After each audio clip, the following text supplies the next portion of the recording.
Chipotle just opened. So happy. Hey guys, it's Sarah, and today I have another recommends video for you. So this one is going to be about women's fiction or chick lit, I guess you could say. I'm not huge into literary fiction, so a lot of these are just gonna be more on the chick lit type of thing, but it's mostly contemporary, and that's kind of the main category that chick lit kind of falls under. So one book that I have been recommending to a lot of people lately is It Ends With Us by Colleen Hoover. Now, this one is not going to be for everybody because this deals with the issue of spousal abuse, domestic abuse. So if that's something that you can't read, obviously don't read this because that is the main issue in this book. But I think that the way it was handled in here is very realistic.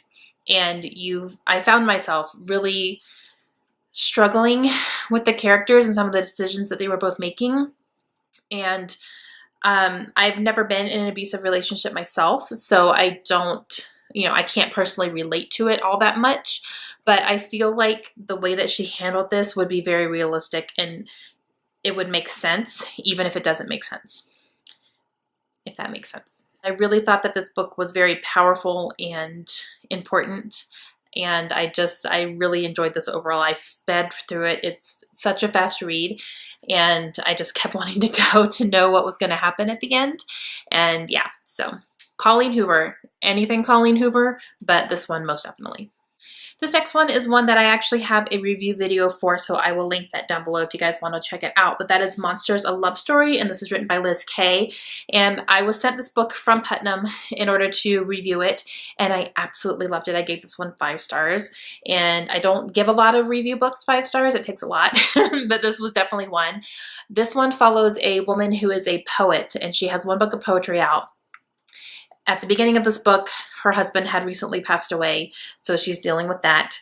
And she ends up finding herself in the middle of Hollywood because a very A-list actor had read her book of poetry and wanted to convert that into a full feature film. So she is brought on to be one of the screenwriters for it. So you're seeing her deal with actors and writers and, Hollywood agents and all this stuff, and she ends up developing a very different kind of relationship with the actor who's in it, and it was just really good. I kept rooting for them, but not really sure why I was rooting for them.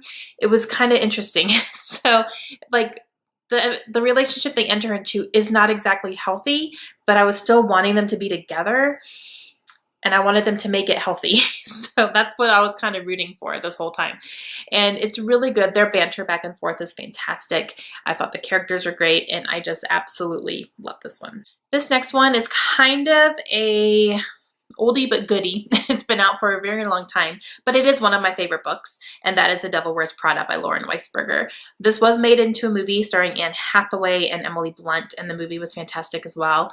And yeah, this one follows a girl in New York who wants to be in publishing, I believe, like the magazine publishing. She gets an internship or an assistant's job to one of the biggest editors in the business at a fashion magazine, and it is insane. This woman is insane. And so she finds herself trying to please this woman and, try to know what she wants ahead of time, and it's really hard because you never know what she wants and she's impossible.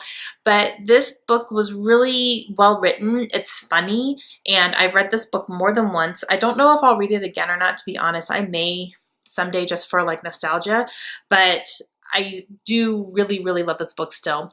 This does have a follow-up book, and I DNF'd it. I did not like it.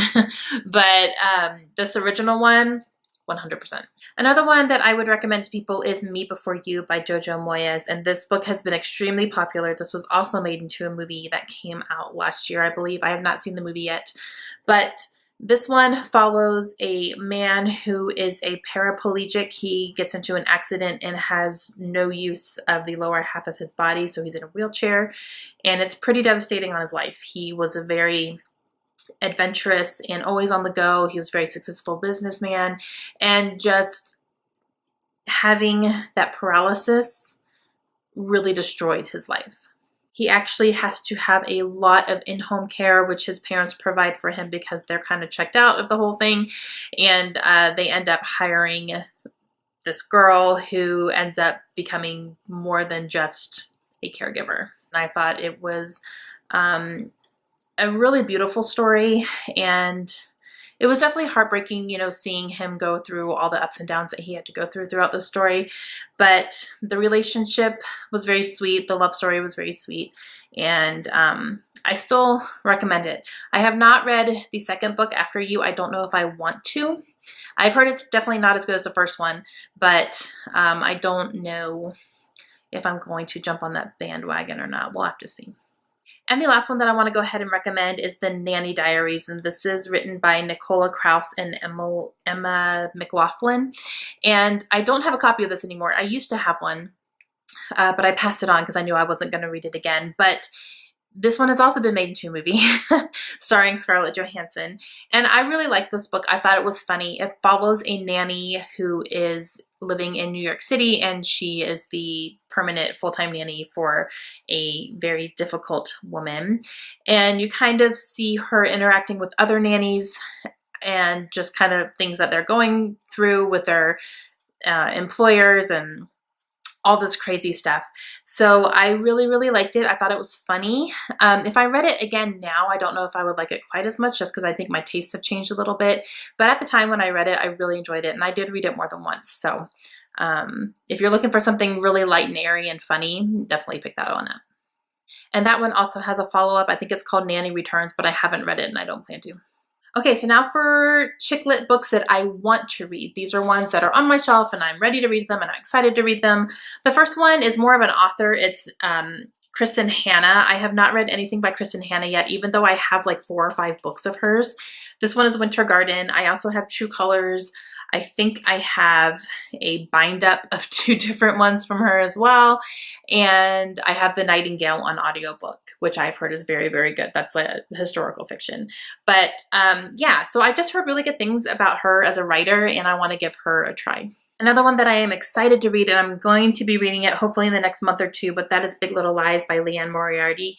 And I have read her before. I really enjoyed what I've read from her so far. This one is being made into a TV show, I believe on HBO. I think it's already started. It just started. And it has Reese Witherspoon and Nicole Kidman and Shailene Woodley in it. And I think Alexander Skarsgård is in it too. But yeah, I just want to read this one. I believe this one follows 3 mothers who live in kind of a suburban town, and it's kind of like the, you know, being one thing to the public and another thing in private, and there's lots of lies, and I believe there's some murder going on. So I am really excited to read this because I really want to watch the show, but obviously I will be reading this before I watch the show. And the last one that I really want to read, that's probably my most shameful, like I can't believe I haven't read this yet, and that's Fangirl by Rainbow Rowell. I haven't read this. And this is definitely her most popular book, and it's one of the most popular kind of contemporary books, I think. It's probably in the top 10 most popular. So yeah. But this follows a girl who is in college. I believe she had just started college maybe, and she is wanting to be a writer, and she writes Harry Potter fan fiction. So some of that is in here as well. And so you're kind of following her navigating college and dealing with all that stuff while still kind of pursuing her nerdy passion. I really want to read it. I really, really, really want to read it. I just haven't yet. Okay, guys, that's it. So those are my recommendations for women's fiction, or chick lit, if you will. I would call it contemporary as well. I think most of them were contemporary. And a few that I want to read. If you guys have any good recommendations for any other books that you think I would enjoy, please leave them down below. That way other people can see too. And let me know if you read any of the books that I discussed here today. All right, I will see you guys again soon. Have a great day. Bye.